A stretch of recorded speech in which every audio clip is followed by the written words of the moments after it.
যুক্তরাষ্ট্রের president Donald Trump কর্তৃক বিশ্বব্যাপী বিভিন্ন দেশের উপর যে ট্যারিফ বসানো হয়েছে, আজকের ভিডিওতে আমি সেই বিষয় নিয়ে একটু বিস্তারিত আলোচনা করতে চাই। প্রেসিডেন্ট ডোনাল্ড ট্রাম্প আমেরিকার সাথে যে সমস্ত দেশের বাণিজ্যিক সম্পর্ক রয়েছে সে সমস্ত দেশের উপর ব্যাপক হারে ট্যারিফ আরোপ করেছেন। ট্যারিফ হচ্ছে অর্থনৈতিক ভাষার একটি টার্ম, যেটা বোঝায় যে উদাহরণস্বরূপ বললে একটি দেশ যদি আমেরিকার সাথে কোনো ব্যবসা করে, তাহলে আমেরিকাতে কোনো কিছু রপ্তানি করতে হলে বা বিক্রি করতে হলে সরকারকে একটি নির্দিষ্ট পরিমাণে শুল্ক আদায় করতে হয়। তো যুক্তরাষ্ট্রের প্রেসিডেন্ট ডোনাল্ড ট্রাম্পের এই ট্যারিফ বসানোর পেছনে বিভিন্ন কারণ রয়েছে। বর্তমান আমেরিকায় যে সমস্ত লিবারেল মিডিয়া রয়েছে সেগুলোতে যদি দেখেন, তাহলে একটি জিনিসই আপনারা লক্ষ্য করবেন যে ডোনাল্ড ট্রাম্প বিশ্বব্যাপী একটি কেওস সৃষ্টি করতে চাচ্ছেন, বিশ্বব্যাপী একটি বিশৃঙ্খলা সৃষ্টি করতে চাচ্ছেন এবং বিশ্বব্যাপী যে সমস্ত মিডিয়া ডোনাল্ড ট্রাম্পকে পছন্দ করে না, তারা এই একই সুরে সবাই কথা বলতেছে। কিন্তু এই ট্যারিফের পেছনে সুদূর প্রসারী একটি পরিকল্পনা রয়েছে এবং এর একটি ইতিহাস রয়েছে। সে বিষয় নিয়ে আমি একটু আলোচনা করতে চাই। যুক্তরাষ্ট্র এমন একটি দেশ, সেখানে অনেক বড় অর্থনৈতিক বাজার রয়েছে। বিশ্বের বিভিন্ন দেশ কোনো কিছু উৎপাদন করলে তাদের মেইন টার্গেট থাকে যদি এই আমাদের পণ্যগুলো যুক্তরাষ্ট্রে রপ্তানি করা যায়। কারণ এখানে রপ্তানি হলে অবশ্যই সেখান থেকে ইনকাম বেশি হয় এবং এতদিন থেকে চলে আসছিল যে যুক্তরাষ্ট্রে রপ্তানি করতে বিভিন্ন সুযোগ সুবিধা পাওয়া যায়, বিশেষ করে ডেভেলপিং যে সমস্ত দেশ রয়েছে এবং অনুন্নত যে সমস্ত দেশ রয়েছে ওই সমস্ত দেশে কিছু সুবিধা দেওয়া হয়ে থাকে। বিগত অ্যাডমিনিস্ট্রেশনগুলো এই বিষয়ে অনেকটা নমনীয় ছিল, যার দরুন বিশ্বের বিভিন্ন দেশের সাথে আমেরিকার বাণিজ্যের অনেকটা ডেফিসিট তৈরি হয়ে গেছে। বাণিজ্যের ডেফিসিট বলতে সেটা বোঝায় যে একটি দেশ যদি আরেকটি দেশ থেকে যে পরিমাণ আমদানি করে তার এগেনস্টে অনেক কম পরিমাণ রপ্তানি করে থাকে। ফর এক্সাম্পল, আমরা অনেকে উদাহরণ দিয়ে থাকি বাংলাদেশের সাথে ভারতের বাণিজ্য ডেফিসিট অনেক বেশি, অর্থাৎ আমরা ভারত থেকে অনেক বেশি আমদানি করি এবং ভারতে খুবই স্বল্প পরিমাণে রপ্তানি করে থাকি। তো আমেরিকার এই বিষয়টা বিশ্বের বিভিন্ন দেশের সাথে হয়ে আসছে। বিভিন্ন দেশের সাথে আমেরিকার বাণিজ্য ডেফিসিট অনেক ব্যবধান রয়েছে। ফর এক্সাম্পল, চায়নার সাথে আমেরিকার অনেক বেশি বাণিজ্য ডেফিসিট রয়েছে। চায়না থেকে আমেরিকা অনেক বেশি ইম্পোর্ট করে থাকে, কিন্তু চায়নাতে কম পরিমাণে এক্সপোর্ট করে থাকে। একইভাবে ইউরোপের বিভিন্ন দেশে আমেরিকা থেকে কম পরিমাণে এক্সপোর্ট করা হয়, তার এগেনস্টে অনেক বেশি পরিমাণে ইম্পোর্ট করা হয়ে থাকে। একইভাবে জাপান বা বিশ্বের বিভিন্ন যে সমস্ত দেশ রয়েছে। তো ডোনাল্ড ট্রাম্প এটা মোটেই পছন্দ করেননি। বেসিক্যালি উনি একজন বিজনেসম্যান এবং উনি একজন প্রো আমেরিকান। ওনার দৃষ্টিভঙ্গিটা হচ্ছে যে আমেরিকাকে সবসময় প্রায়োরিটি দিতে হবে। তো বিগত টার্মে উনি অনেকটা চেষ্টা করেছিলেন যে বিশ্বের বড় বড় দেশের সাথে আমেরিকার যে ট্রেড ডিলগুলো রয়েছে সেগুলো নিয়ে পর্যালোচনা করা। অনেক ক্ষেত্রে তিনি সফল হননি এবং আরও তৎকালীন সময়ে ডোনাল্ড ট্রাম্পের সরকার তেমন শক্তিশালী ছিল না। তো এই সময় ডোনাল্ড ট্রাম্প অনেকটা শক্তিশালী হয়ে প্রেসিডেন্ট হয়েছেন এবং ওনার নির্বাচনী ইশতেহারেই ছিল যে বিশ্বের বিভিন্ন বড় বড় দেশের সাথে উনি বাণিজ্য ডেফিসিট কমিয়ে আনবেন এবং সে ব্যাপারে উনি কাজ করবেন এবং অ্যাক্টিভলি উনি কাজ করতেছেন। এরই ফলশ্রুতিতে উনি এই ট্যারিফ কনসেপ্টটা সামনে নিয়ে এসেছেন। এখানে আরেকটি কনসেপ্ট রয়েছে। আমেরিকা আমরা জেনে থাকি বা আমরা জানি বিশ্বের সবথেকে প্রভাবশালী একটি দেশ এবং আমেরিকা বিশ্বের প্রভাবশালী দেশ হয়ে আরও অনেক দিন থাকতে চায়। তো তাদের চিন্তাধারা এবং মেন্টালিটিটাও সেরকম যে আমেরিকা যদি প্রভাবশালী হয়ে থাকে তাহলে ওদেরকে সেলফ ডিপেন্ডেন্ট হতে হবে। আমেরিকা আমরা জানি অস্ত্রশস্ত্রের দিক থেকে বা টেকনোলজির দিক থেকে অনেকটা সেলফ ডিপেন্ডেন্ট, কিন্তু আমেরিকার কিছু উইকনেস রয়েছে, সেটা বিগত 2020 সালের প্যান্ডামিকের সময় সামনে এসেছে যে আমেরিকার লোকাল যে প্রোডাকশন রয়েছে সেটা অত্যন্ত কম। আমি গোলাবারুদ বা অন্যান্য জিনিসের কথা বলছি না, নিত্য প্রয়োজনীয় বিশেষ করে মেডিকেল সাপ্লাই এবং মানুষের জীবন ধারণের জন্য যে সমস্ত পণ্য রয়েছে সেগুলো আমেরিকার বড় একটি অংশ বাইরে থেকে আমদানি করা হয়ে থাকে। তো প্যান্ডামিকের সময় বিশ্বব্যাপী সাপ্লাই চেইনটা ভেঙে যায়, যার দরুন আমেরিকার মানুষকে অনেকটা সাফার করতে হয়েছে এবং আমেরিকান তৎকালীন গভর্নমেন্ট ছিল ডোনাল্ড ট্রাম্পের অ্যাডমিনিস্ট্রেশন, সেই অ্যাডমিনিস্ট্রেশন থেকে অনেকটা সাফার করতে হয়েছে, যার দরুন উনি নির্বাচনে পরাজিত হন। তো ডোনাল্ড ট্রাম্পের পরবর্তী যে টার্গেটটা হচ্ছে, উনি চাচ্ছেন যে আমেরিকার নিত্য প্রয়োজনীয় যে সমস্ত জিনিসগুলো তার বড় একটি অংশ উৎপাদন হবে আমেরিকার ভেতরে।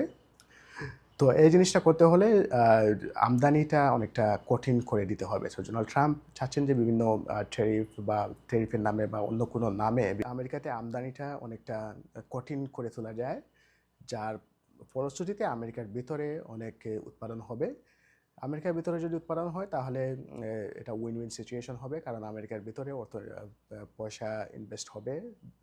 বিশ্বের বড় বড় কোম্পানি যেগুলো আছে আমেরিকার ভেতরে এসে টাকা পয়সা ইনভেস্ট করবে এবং আমেরিকার মানুষের জন্য জব ক্রিয়েট হবে, সেটা একটি বিষয়। এবং এর ফলশ্রুতিতে ভবিষ্যতে যদি আর কোনো প্যান্ডামিক হয়, যে ভবিষ্যতে যেরকম হবে না তার কোনো নিশ্চয়তা নেই, অবশ্যই হতে পারে। এরকম যদি সিচুয়েশন সৃষ্টি হয় তাহলে আমেরিকা কারের উপর ডিপেন্ডেন্ট হবে না। এটি একটি স্ট্র্যাটেজি হতে পারে।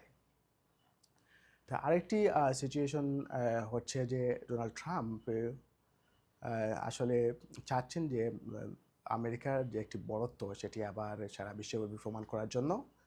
কারণ বিশ্বের প্রায় দেশ, যে সমস্ত দেশে উনি ট্যারিফ আরোপ করেছেন, এই সমস্ত দেশের একটি বড় ব্যবসায়িক জায়গা হচ্ছে আমেরিকা।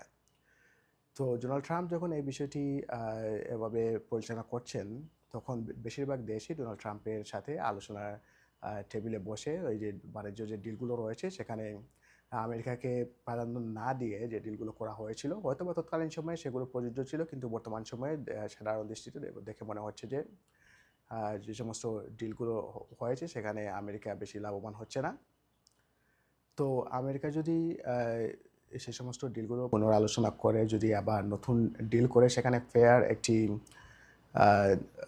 পয়েন্টে পৌঁছা যায়, তাহলে সেটা আমেরিকার জন্য বেস্ট হবে এবং পাশাপাশি অন্যান্য দেশ সেটা করতে বাধ্য হবে বলে আমার মনে হয়। যদি সেটা হয় তাহলে আমেরিকার বড়ত্ব বিশ্বব্যাপী আবার প্রকাশ পাবে, সেটা ডোনাল্ড ট্রাম্প ও অন্যভাবে চাচ্ছেন। এবং ডোনাল্ড ট্রাম্পের এই চাওয়ার পেছনে আর কোনো ভুল দেখছি না, কারণ আপনি যদি আমেরিকান পয়েন্ট অফ ভিউ থেকে যদি দেখেন তাহলে সেটা অবশ্যই আমেরিকার জন্য ভালো।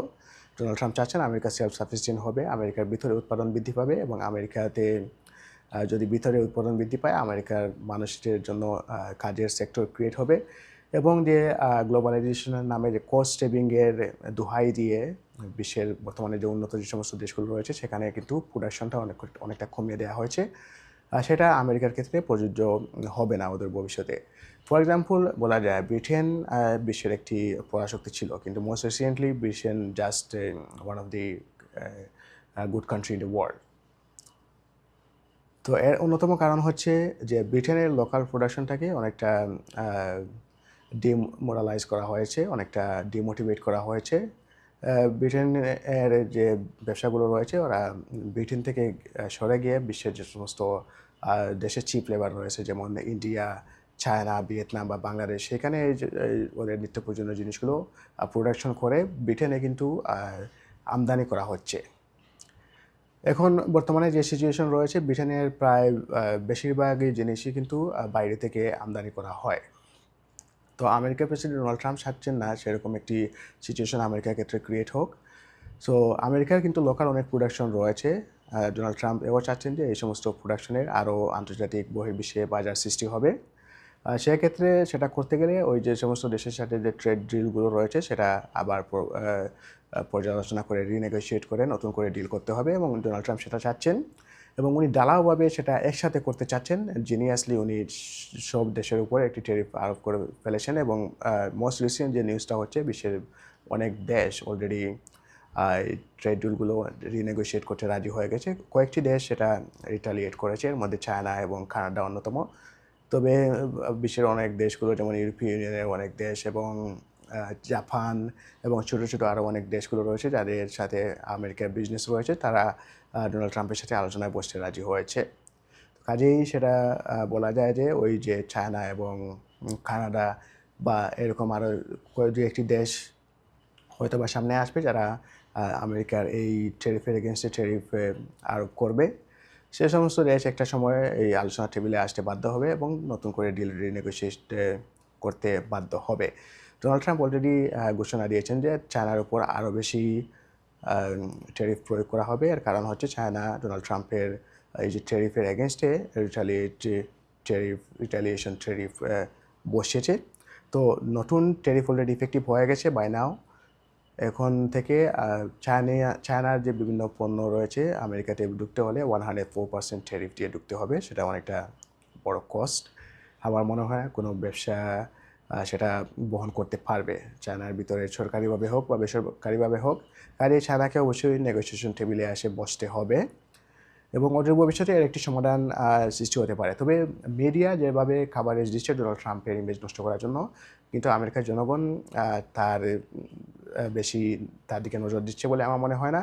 কারণ একটি সার্ভেতে এসেছে, আমি দেখছিলাম আজকে ফক্স নিউজে, যে ডোনাল্ড ট্রাম্পের গ্রহণযোগ্যতা আগে থেকে আরও 2% বেড়েছে যে ট্যারিফ ঘোষণা করার পর থেকে। এটা মেক সেন্স, কারণ উনি চাচ্ছেন যে আমেরিকান অর্থনীতিটা আরও উন্নতি হোক, আমেরিকান মার্কেটটা আরও প্রশস্ত হোক বিশ্বব্যাপী। এবং অনেকে মনে করতে পারেন যে শেয়ার মার্কেট তো অবশ্যই অবনতির দিকে যাচ্ছে, তবে সেটা সীমিত সময়ের জন্য। Share market already coming back on top again, কারণ শেয়ার মার্কেটে অবশ্যই রিকভারি দেখা দিয়েছে, কারণ বিশ্বের প্রায় 70টি দেশের মতো দেশ ডোনাল্ড ট্রাম্পের সাথে আলোচনা বসে রাজি হয়েছে। এ বিষয়ে ভবিষ্যতে কোনো আপডেট আসলে আরেকটি ভিডিও নিয়ে আপনাদের সামনে হাজির হব। সে পর্যন্ত ভালো থাকুন এবং চ্যানেলটি সাবস্ক্রাইব করে অবশ্যই সাথে থাকুন। ধন্যবাদ।